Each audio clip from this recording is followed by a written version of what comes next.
Damn, y'all feel that? Yeah, yeah, uh, yeah. A message to all you pseudo spitters. The sound is cool, but the trend I see is the truth is missing. I feel the flow is stupid. You claim that the music's different. I guess it's all opinion, depending on who was listening.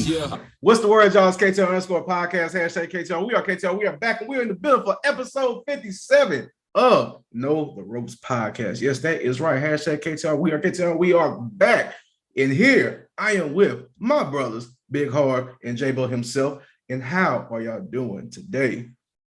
Doing terrific, my boy. What about you, Big Harv? Not too shabby today, man. Let's get this going. Let's see. Not too shabby, and let's get it going. Let's get it good. But before we get into this episode, my people, the wrestling community, friends out there listening, supporters of all, I need y'all to do this one simple favor for us, and that is to follow us on all social media platforms, KTR underscore podcast, Twitter, Instagram, and TikTok. No Ropes Podcast, Facebook, YouTube. No Ropes Podcast, all podcast platforms, Google Podcasts, Spotify, Anchor, Apple Podcasts, Podbean, everything. And don't forget to get your merch at ProWrestlingTees.com/KTR podcast. Let's get in. Let's go. Yes, we live and direct today for this episode 57. And last episode, episode 56, we was gonna start talking about with AEW. Let's talk about AEW again, because at the last episode we was giving them some good praise, some good shout outs, just acknowledging all the things that were going on good with them at first. Mm-hmm. Now look like it's hitting the little 180 real quick. Let's look like some problems going on, behind the scenes, in the backstage, in the areas that we can't see, that we don't have eyes back there, but we have ears, but we have eyes on the internet and the rest of the community that we can see what's going on, these dirt sheets, these rumors, but that's all we can use to follow what is going on with this industry. So, my brothers, what is going on with All Elite Wrestling right now? There's a lot of talk, and we kind of acknowledge one of the awkwardly obvious one when CM Punk made a random comment during a promo over Adam Page, and that alone said, okay, something else going on. Then we hear about Eddie Kingston, and he got his drama backstage, and then there's a lack of leadership, and then Sammy Guevara fighting whoever. Like it's a whole lot going on. And from what it seems like, and I kind of already mentioned it, it's just a lack of leadership. AEW's been around for a couple years now. It was bound to happen.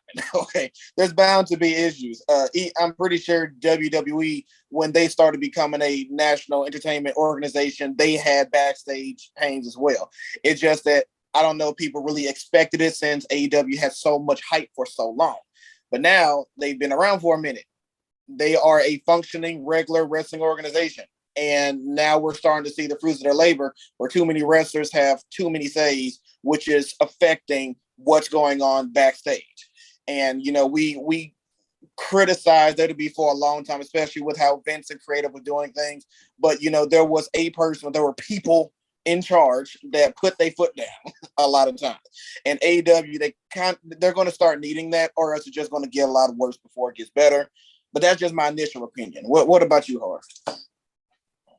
I really don't see it as bad. I mean, I've been saying this too for weeks. I feel like they're AEW.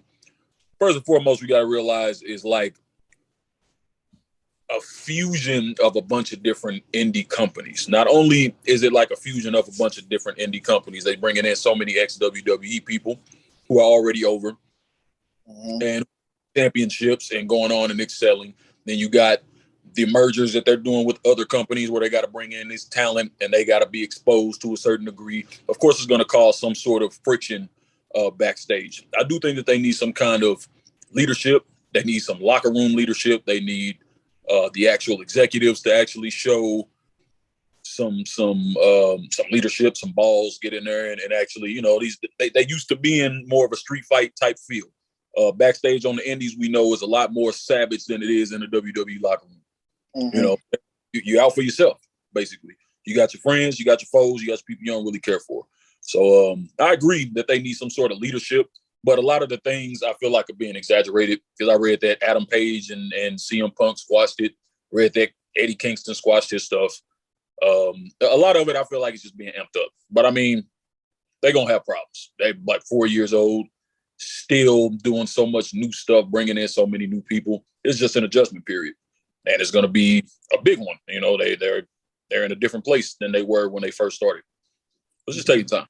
That's real. That's true. You can see right now, it's a lot of egos back there backstage right now on the roster as well, because especially that their roster started getting beefed up during the COVID era when a lot of cuts were happening with a lot of superstars. And we said before in earlier episodes how the roster is getting oversaturated with too much talent. People are getting signed literally back to back to back to back.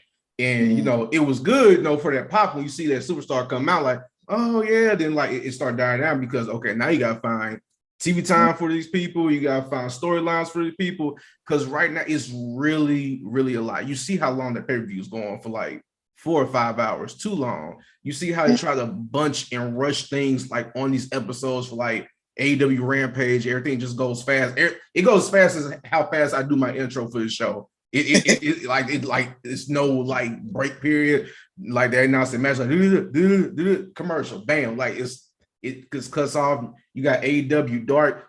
For AEW, I like the concept because it does give like other independent wrestlers and local talent like that, you know, notoriety and just a chance to wrestle on that platform.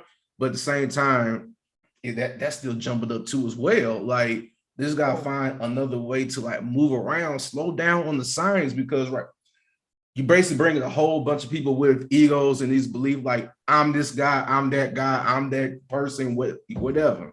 Put them all in one conglomerate. Now you got problems, especially with like I said, no leadership back there. And also with that, the people that are probably back there leadership right now are people that were also released too as well. It's based like it was older talent that got released from their industry and they have something that they feel like they have to prove too right now. And that's just causing more problems. You don't have like a standard back there. You don't have a person with longevity in this company because it's brand new to show them ropes and like what's going on here, like how to do this, how to move this way. It's just basically a whole bunch of egos back there thinking like or saying that I'm this guy, I need to be here. Well, shoot, a whole nother 50 other people think the same thing as well, just like you. And that's how problems stir up like that. And it's just they just need to figure out a happy medium with everything that's going on and just nip it in the bud and just go from there. Yeah, they need to pull up. They need to pull them reins in. They really do. They need to choke up on the reins, and they need people to know their roles. Like in different iterations of WWE and other territories and independent wrestling companies, even the people who weren't on top, they had roles. They had roles that they were happy in. They had roles they played to perfection until it was their time. I just feel like there's so much because, like you said, they bring in so many new people. It's always uncertain who's going to get a push at what time, who's going to get a shot here. Nobody knows what's happening day to day. And I feel like in the long term, that is going to hurt their company more than it's going to help. Cinko, you mentioned a key word. You said ego. And there's going to be a lot of ego in the company when 3 of your executives, your vice presidents, are in main event matches on televised shows every single week. So that's going to add to it. On top of that, you bring in wrestlers you have surprise appearances. They get big adoration. They get big applauses, like just took over the show. And now their clips is being shared on Instagram, TikTok, YouTube, or whatever. And then they're gone. So now as a wrestler, if I was in their shoes, like, shoot, you saw how I made the people react. You saw how they jumped up. I need more TV time. But they do that with almost every single signing. So that's just a different level of ego per each wrestler that's going to keep it. There needs to be a stop to that somewhere. Yeah, they don't find anybody else. Yeah, because there's literally no room on their roster. And just like, and also I see how they try to help people like feel even like more important or relevant and also like help out their ego. They have too many titles on that show. They have Way too many. They have too many titles. I'm just seeing belt here, belt there. They made a trios belt. Yeah. About as unnecessary as the women's tag titles. I agree. Now, me personally, I like the trios title, specifically the Japan-based wrestling strong style. I like how they utilize the 6-man tag team championships. But my problem is that if there's any organization that could actually make the 6-man tag titles work, it was either AEW or the original Ring of Honor. And since AEW has the 6-man or the 3-way best, whatever you want to call them, this is after they've added the Mid-Atlantic. This is after they added the TBS championship. This is after they've already added unnecessary titles. So it's diluted now because they've already added too many belts. It could have worked, but it's too late. Yeah. Like I said, and also today we just saw on Twitter with the interview with Triple H while he was out in Wales for the Clash of Champions right now. He made a quote saying that congratulations to AEW for being out there at the Bell Mill show on Wednesdays. And Chris Jericho called the whole NXT thing trash. Oh my gosh, man. Well, at least the beef is still on in live. Yep. That's it. But like I said, we're gonna see what happens with AEW. We're gonna only time can tell what's gonna happen because something has to happen. Their roster is deep right now, so somebody has to get cut. Somebody has to get released. You have to let people go. You can't hold them for hostage because you don't want them to go back to the WWE product. But like I said, we're gonna see about that and see what happens. Yeah. Yeah, but speaking about signing people and cutting people as well, WWE is starting to sign even more people on their roster. Word on the street is Braun Strowman is supposed to be coming back. Word on the street is Bray Wyatt is supposed to be coming back. Another word on the street is Sasha Banks supposed to be coming back. Another word on the street is Naomi supposed to be coming back. Another word on the street is Bobby Fish is getting out. He's done with his contract. AEW is trying to make him come back to WWE as well. I see we got a lot of recent signs with this and also previous signs as well from Triple H's signs with Hit Row, Dakota Kai, Io Sky, backstage. Karrion Been Cross. You say what? Backstage. He's been bringing back as well. Your thing went in out of here, the last part. Backstage personnel he has been bringing back as well. Yeah, like I said, everything's going good. The brand, the product, and everything. They're bolstering their roster back up to where it was and where it was back in like a couple years ago when everything was going good. Now it could be better with the product because Triple H is the head honcho, and everything's been going smooth lately. Yeah, for the past month he's been in charge. I have no complaints. Maybe a little bit with the women's tag team champion that threw me off. But hey, I'm not gonna say it's something new. I'll say that is new. So there's something we need new. We need people to work their way and build new things. It just threw me off for saying they won, but it's okay. It's all right. But with all these signings and everything good, it comes a time when that honeymoon stage is over. When that sweet time is over, when the happiness has to go down south to being sad. That's got to happen eventually. Everybody been talking about, they're signing this, they're signing that, and we like it, it's good. It's good for the product, it's good for the brand. Bringing in people that we missed and that we know is good. But with that, we know it's just a certain amount of people they can hold on that roster. They have a budget. You have the developmental system at NXT. You have people you want or are competing to bring up to the main roster. So that means when you bring people in, people gotta leave. It's like the NFL draft, the NBA draft. You draft people every year, but somebody on the team is worrying about their spot and being gone the next following year. You competing for these roster spots. So with that, we know who people that have been signed right now. Who do you think, unfortunately, might get released in the near future? This is an ugly topic now. I'm thinking about it, saying it out loud, but it is what it is. Somebody got to say it. Somebody got to talk about it. So, why not us? I apologize in advance. I don't wish or anything like that for somebody to lose a job. It sucks, but that's the kind of industry that this business is. So with that, just being honest and real, who do you think might possibly get released or ask for their release in the future? Let's do like that. Who might ask for their release or be released in the future? Might ask. Do it matter which company? Be focused anywhere? And we're talking about WWE. Okay. Yeah. AEW is different. No, we know people trying to dip out from there right now. I don't know. I think right now, and I'm only talking about right now, this could be different in the next 3 to 4 months. But right now, there's so much excitement with the new order. I don't think anybody is honestly trying to leave, but I would say if there does need to be anyone who needs to be released, I would say it's about 90% of the people signed to the NIL program. I think that'll save enough room for a focus on actual NXT developmental talent.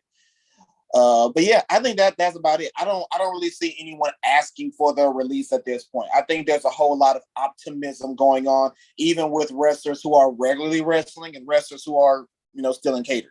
So I don't see anyone specifically asking for the release right now. That was a great loop around to answer that question. I'll give you that one. I have to. Big Harv. Yeah, he makes a good point. Nobody's going to be asking for it. Who I think might be released.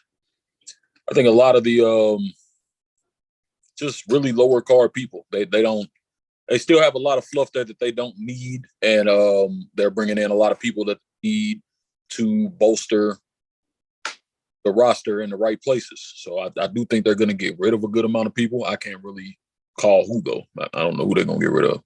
Yeah, like I said, I feel that now because really now thinking about really on this WWE roster currently right now, I don't see anybody getting released or wanting to get released, especially with how the talent is right now on NXT 2.0 with it being real green, because I don't see much of anybody getting brought up to the main roster except for probably 4 to 5 people at best.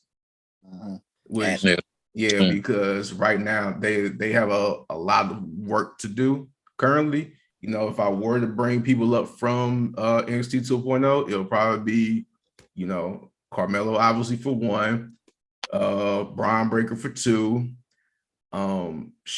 Mandy Rose needs to go back up to the main roster. I feel like she's done her diligence by now with everything. She can be back on the main roster with No Toxic Attraction as the background too as well.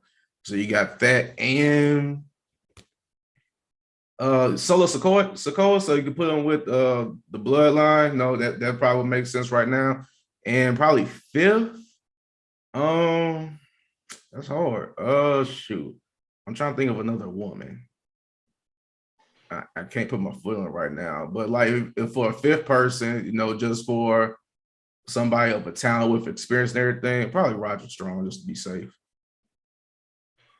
But that's just still like a toss-up right now too as well. But like I said, I don't see nobody getting released as for release. But I agree with you, the whole NIL thing currently right now with just I don't know how the whole process is, but like I said, like that, in my opinion, that might need to go away eventually or payoff to it. Yeah. And also with that as well, there was another rumor going on around saying that one of WWE's highest paid NIL athletes, a well-recognized collegiate wrestler, Gable Steveson, is not doing too well right now. And that's a problem too, because WWE was full on board behind this man. With promotion, put him on shows, WrestleMania, gave him a moment, everything, drafted him to Raw, and you hear this news. And like I said, that was a problem because I don't know anything. You don't know anything about this man on that kind of background. Everybody just can't transcend to professional wrestling like that, even though he is damn near or the best wrestler in the world. He has got a gold medal. So he's the best wrestler in the world on the mat. But when it comes to professional ring wrestling, it's a whole different ball game. Mm-hmm. They're always trying to look for the next Kurt Angle, and they're not going to find it. What hurts, not for me, just for WWE as a whole, is that they literally shot themselves in the foot, like bolstering up Gable Stevenson as much as they did. They even made him a part of the draft, the most recent one, saying he was drafted to Raw. Like, they really just put him up there. And then, we were talking about that this morning, and how in one of the posts that stated that he's not doing too well is that they saw his brother. His brother, for those who don't know who his brother is, this Damon Kemp of the Diamond Mine. His brother is actually doing very well. I'm sorry, I'm not a fan of Damon Kemp. I think his in-ring is still green, which he's still fresh, I understand. But he's still green in the ring, green on the mic. But if his in-ring ability is still better than where Gable Stevenson is, then that's a big problem. That's a huge problem. There's an expression, got big shoes to fill. He got his own shoes to fill just because of how high they put him up there, and it's very disappointing. I'm not looking forward to anything at this point with him. I think they just need to quietly let him go and just say, hey, we just lost with this one. Cut them ties and act like it never happened. I agree. I think I said it when we had the show after the WrestleMania when he was showcased, because they decided to let him wrestle collegiately for extra time or some crap like that. And I was like, that's just not smart. Y'all need to be trained and to capitalize on what you've invested.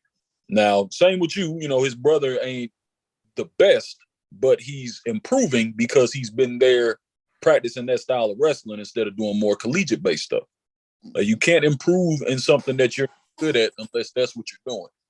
So, I mean, it was just a bad idea. I don't feel like they did it the right way. I'm not a part of the business that deep, so I don't know better than nobody else. But in my opinion, that was just the nail in the coffin. You having that man go wrestle collegiately longer than having him in the ring actually learning the WWE style. But even before all this, I wasn't too keen on him. I wasn't impressed. I didn't get the big deal behind him.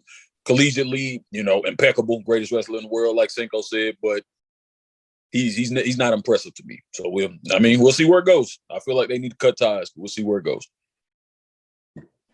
Save that money like any way you can, because you need every dollar, because some of the dollars got wasted with Vince McMahon's hush money. But that's another story though. But speaking about WWE, there's a lot of stuff been going on.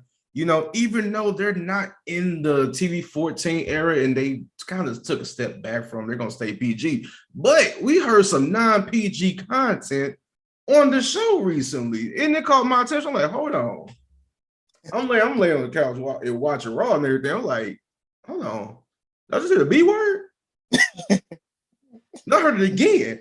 And usually when you hear the B word on WWE television, it's usually the women, because that's their key punchline to argue with each other. But no, it was the man this time. And I was like, hold on. Because when you call another man a bitch, that's real fine words for real. I'm not going to speak for the women and females in the ladies region, but when you talk to another male and you call him a bitch, ain't no more talking after that. And Seth Rollins literally called this man a bitch and said bitch ass, which is wild. And Rill over here, they bleep his words out because he's talking about, I'm gonna F you up. Yeah. But that whole promo was crazy. It was a bunch of low blows, some jabs in there. So let's talk about family. Like, oh wait, you ain't got a family because your wife and kids left you. I'm like, wow, they are getting real personal here. And I like it. This is the entertainment that we want and need. It's not going to go back to how it was in the Attitude Era, but this is good enough. I'll take what I can get at this point because, hey, that was good. That was good. It boiled up. It caught people by surprise, and it was executed to the T. How y'all feel about that promo? Because y'all already know how I felt about it. I'm good. Like, tell me your thoughts. It was very AEW-esque. Oh, That's all I'm God, gonna say. here we go. No, that's what you said. You said it's the entertainment that we want. That is the typical AEW promo. They throw the bitches. They throw. Just recently, they threw the fuck out there. Threw an F-bomb on national TV. Everybody had a fit. I feel like that's fine. My point is, this is what AEW's promo format has been since the beginning. I feel like that it's recognized that it's more effective. They're adults. They're not children. Adults curse at each other. Adults say things that are meant to hurt. You know, it's unforgivable. It's supposed to sting you. It's supposed to hurt you. It amp you up, get you ready for the fight. I just think they recognize the value in that. I'm not saying that they took it from AEW because WWE's done this in the past, Attitude Era, really big matches. They let people go off the cuff sometimes. I'm just saying that I think that more of this needs to happen. That should be the norm for any promo between two heated rivals. They got to stop with the kiddie talk. They're not children. We don't need no more suffering succotashes. We don't need no more of the pounding your face in the mush. None of that. Let them talk like damn adults. You know, I think we read a report saying that Triple H is going to let them start being more free with the promos. So I feel like it's a good step in the right direction. I wonder if they talked about it before they did the promo, because if I was on there, he just said that like, I was like, really? Cinko, I am so happy you brought that up because that was my thing with the promo. First off, I thought it was great. In my opinion, I felt the whole Seth Rollins and Riddle thing was starting to get stale. You know, they just need to go ahead and have a match. But this promo definitely raised it up. But as I was watching it, and I don't know if anyone else caught this as well, two things. Before I say that, I'll start off with this. We all know in WWE, they're scripted, and you know they need to approve or discuss or whatever beforehand before they get on the mic. Okay, great. But looking at Matt Riddle's response, I don't know. It just felt so passionate.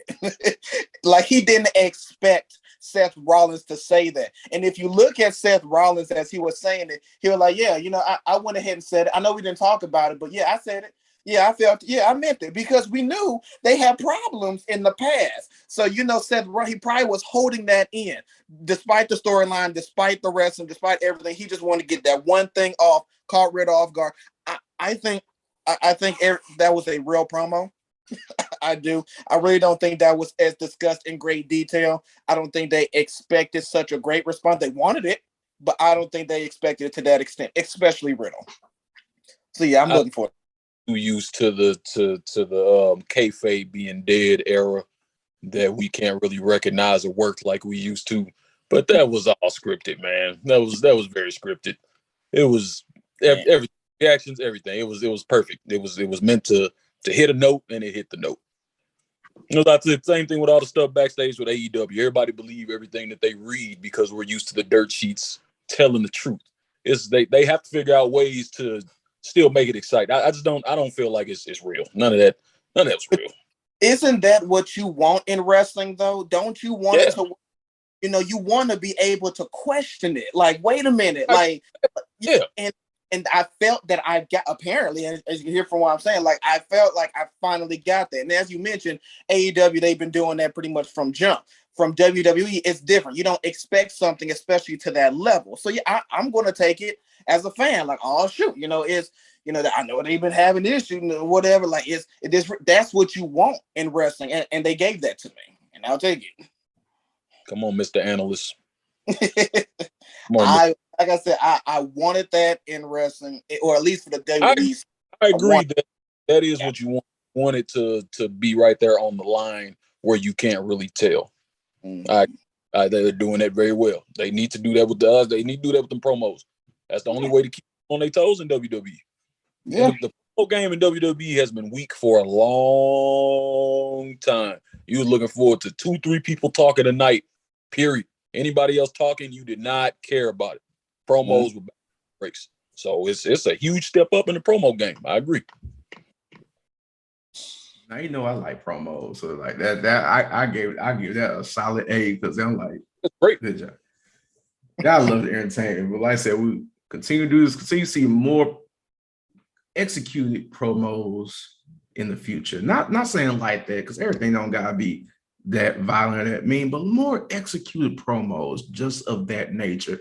And speaking of well executed promos, there's another brother out there that is producing well, not only just on the promos, but in ring work as well. He looks like he was just made for this business. And I wanted to talk about this brother for a quick second. I didn't have anything specific to say, but I just feel like we just gotta recognize Carmelo Hayes for a second. Just give him his own, topic of discussion for the show. This man is really and literally made for this business. And the thing about it with him, in my opinion, is like it comes off natural because you have to have a gimmick, in the game, to start off with and just to build off of. And have people do it, it's not as natural. Some people try to act out of something that they're not, or what they really aren't built to be. But everything that Melo does and speaks and puts out there for us is genuinely him. And think about, he can also transcend his personality to the NXT world, and possibly he will be able to do that with the WWE universe as well. And just like it's just perfect. Everything he does, like he's the best superstar on the NXT roster. And now he really gets to prove himself, not necessarily like on the mic, but in the ring when he goes against your boy Ricochet and Worlds Collide on NXT on Sunday. Yeah, be a hell of a match. That's gonna be a hell of a match. I feel like this really is gonna be. I think this is his tryout, right? This is testament to see if he's ready for that main card. Yeah, this could very well be his breakout moment. Putting on a match like this with Ricochet and actually showing off, this could be what catapults him to the next level. It really could be. What you think, J-Bo? Him going whatever, dude. Look, I'm not going to go against the talents and the natural ability of Carmelo Hayes. If for those of you who follow NXT, and when the nights I do cover NXT, I give Carmelo Hayes all of the praise that he deserves. You mentioned that he's so natural. He seemed like somebody who, as you see outside of the ring, is the exact same person you see inside the ring. As far as his in-ring ability, his mic skills, his promo, his all-around ability, like he is the total package for what you want in a natural in-ring wrestler. And as we mentioned, his match with my guy Ricochet, this is honestly probably going to be the only up until this point match that people are going to remember, because Ricochet is going to help him get to that next level. So in other words, you're welcome, Cinko. Very welcome.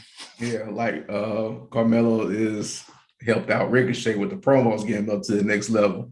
He said, "Hey, look, he got a mic in his hand. You don't know what to do with it." That was funny. He called it out because everybody knows about Ricochet's mic skills. It's the same level as wrestling ability, but we know this. That's what you call unscripted. That right there. Yeah, that definitely was ad lib. That was definitely ad lib. And Trick Williams with the background said, "Don't hurt yourself, big dog." Who was that told him to shut the hell up? Wasn't that Drew McIntyre? Oh, bro. Yeah, he was like, every time that man grabs the microphone, I'm not here to talk. Then shut up. Every time he on the mic, that's all I hear. That's the moment I picture every time. Oh man, that is the funniest shit ever. But like I said, like those moments like that, like that was just perfectly executed. Like I said, because we all know that definitely wasn't script. You can't script up a little quick punchline in like that. That's like all ad lib and just off the top of the dome. And like saying, like I hope after this, even though it got to be way because you got to take the title off him one way or another, but he got to get pushed to that main roster. It's time now. I feel like it's time.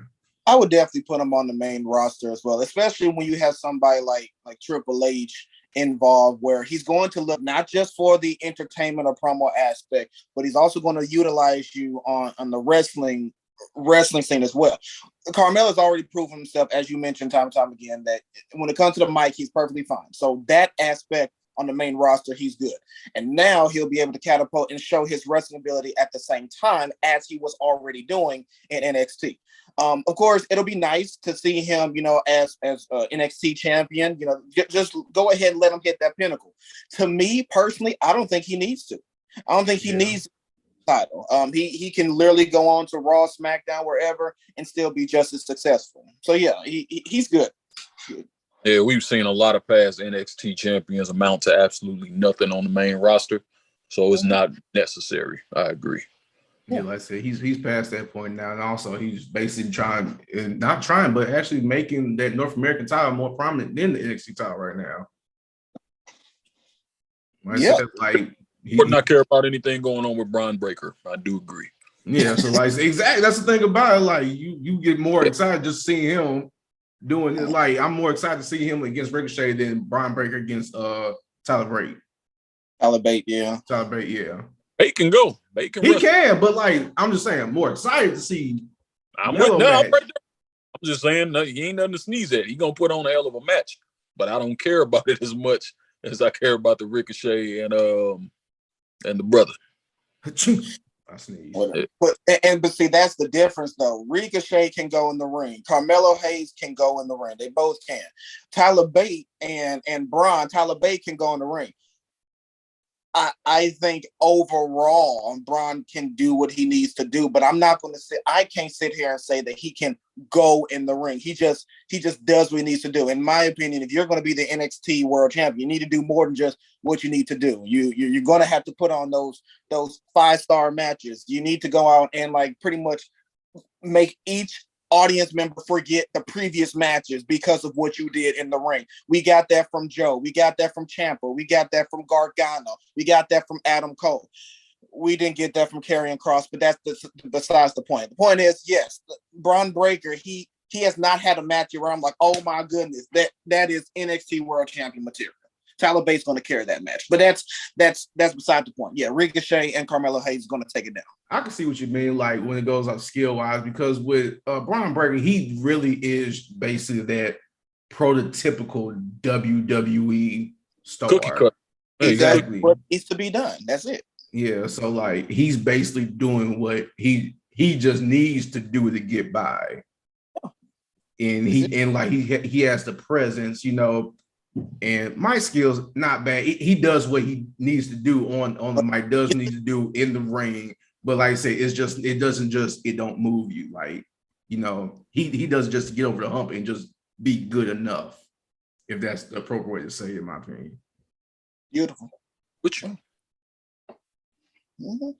Yep, and that is all the time we have for episode 57. Thank y'all for listening. Thank y'all for tuning in. Thank y'all for watching. Thank y'all for supporting. We appreciate all the love. We appreciate everything you've done for us in the wrestling community, and just keep on going with us. No, pretty much. I know what I was gonna say, but that's the way I'm gonna go. We just keep going for us.